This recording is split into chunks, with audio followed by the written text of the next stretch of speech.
King gangster or bully, wala nang tatalo dito sa giant otters. Di ba? Lupit yan. Nakikita mo yung jaguar na yan. Takot siya dyan. Takot siya sa giant otters. Kasi hindi siya atrasan yan.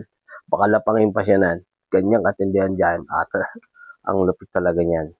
Then, lumalaki lang naman sila ng almost 6 feet.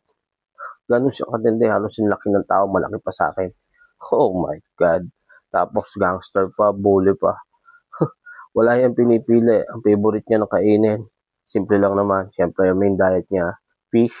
Kung walang-wala, anaconda. O kaya, yung caiman na crocodile lang naman na maliliit. Yun lang naman ang gusto niyang kainin. Then, unggoy, kung anong available pag walang masyadong isda. Ganun siya katindi.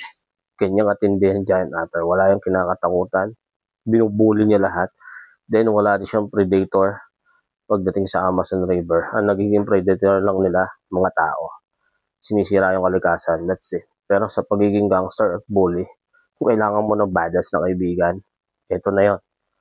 Humanap ka na ng giant otter. Yeah. Kaya gusto mo ng mga ganitong talakayan tungkol sa hayop, then tungkol sa environment, and anything else, just follow our channel and subscribe.